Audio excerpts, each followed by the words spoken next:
Hey, what's up, everybody? We're back. Welcome to the Massachusetts Independent Film Festival. I'm here with the cast and crew of You're on the Air. Do you guys want to introduce yourself and just tell us about what your role was with the project?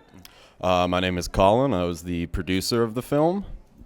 Mark, I'm the writer and director of the film. I'm Quentin. I was there for moral support and set support.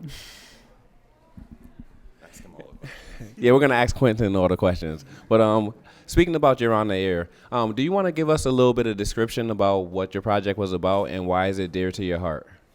That's a pretty good question. So for me, I did the normal freelance stuff for, about 5 years and all that, just trying to make a living. But I felt kind of unfulfilled. I wanted something a little more meaningful. And one of my buddies was sending me scripts, and he just sent me like an 8-page first draft. Never met Mark in my life. I read it, and I immediately thought of the Nirvana song Maille, which is one of my favorite bands. My favorite songs and the backstory about it, about poserism and these people in the punk culture that are like abusive towards women. And Kurt Cobain was like very much about that, or against that, of course, way ahead of his time, that these things are like just now being talked about in the last decade. And I read that and I immediately thought of Maille, and I knew that if we got the right actor, it could be something like really special, something that I'm very proud of. Well, I wrote it with during when like the Weinstein scandal was about to break out, and there was like this real tension in the country, and I thought like everything that's happening right now feels exactly like 1999, and like how like there was like school shootings and like sex scandals in the White House, and it was just like bizarre to like look back and how it's like all repeating again. And so I just wrote this like script in one night, and then Collin, let me. But we wear the same jacket. Yeah, and then to work together apparently. and then he loved the script and just gave me full support on making it. Couldn't have made it without him. Just to add one thing to that about the parallel is also America's empathy towards it. I don't remember how empathetic they were in 1999, but like definitely in 2018, horrified, thoughts and prayers, and then they move on to the next shooting, unfortunately. I think that's definitely a big thing, is how little people tend to care in this environment. And it's funny because I was going to actually ask you guys about the parallel between 1999 and what you guys are seeing today. So can you tell me a little bit about the main character and the journey that he goes through? You want to start?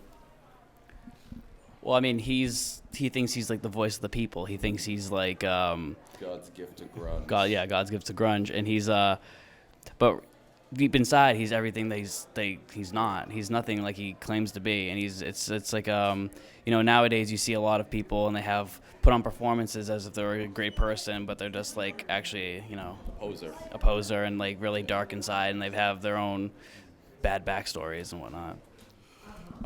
So again, I didn't write the film, but my takeaway, I always like to imagine that he started out like in high school listening to like Mudhoney and stuff before, like way before Nevermind or anything, being like that punk kid who like had some morals and just became a total self-loathing scumbag, like really irredeemable. And I mean, I like to imagine that when Nirvana broke up, he looked at himself as like, oh yeah, I can be the next Kurt Cobain. And by the time you get to 1999, it's just a sad shell, sort of like what that grunge movement became. So what are some of the takeaways that you want our audience to walk away with from the film? You got one? No means no, man. Be careful on who you consider like a prophet, because like they could be, Max Tanner. Yeah. They could have something to hide that they're hiding very well, but deep down inside they are the antithesis of what they preach. So you guys had like this. The movie was amazing. Like I enjoyed it from start to finish. Where is somewhere that our audience could find some more of your work? So that was our first film. Our IMDb's are pretty barren. Since then, we've shot. We're in the process of doing 2 rock documentaries about 2 great local bands, Corner Soul and the Natty D's. They're awesome. And we finished our second film. It's looking to be about 25, 30 minutes. It's called Stand Up Guy. actually a lot of the same cast and crew in that. The menacing caller in You're on the Air, Albert is the lead. He had some health issues after You're on the Air, and he was kind of out of acting for a while and out of work. And we wrote this for him. Well, Mark specifically wrote this for him. So when he was healthy enough, he would play the lead, and he did. And he is absolutely sensational in it. We have the footage in the can. I just built a new computer, starting to work on it. And honestly, it blows You're on the Air out of the water. So look for that in a couple of months in the local Massachusetts circuit. Anything to add?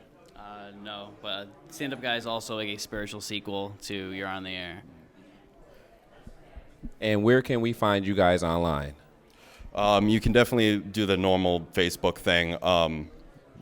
You can tell by the movie we're definitely into like 90s art and 70s inspired things. So we're pretty socially, we're like social media caveman. But you can definitely find us on Facebook and you can find us on Instagram. And that's definitely the worst thing. Producing comes naturally. Cameras, lighting, and all that stuff. I studied that as a craft. Posting about myself and my work, it's uncomfortable, man. It's uncomfortable, but you'll find it.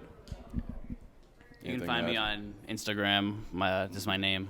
It's Mark Maille on Instagram. You can also find us at Lowell, just walking around Lowell existing. If there's a local rock show, we'll probably be there making asses out of ourselves. Once again, it was a pleasure interviewing you guys. It was a pleasure being able to watch your project. I look forward to, the next film that you guys have. And I just want to say thank you. Thank you so much, you guys. It's my pleasure, man. Pleasure's all mine. Thank you, guys.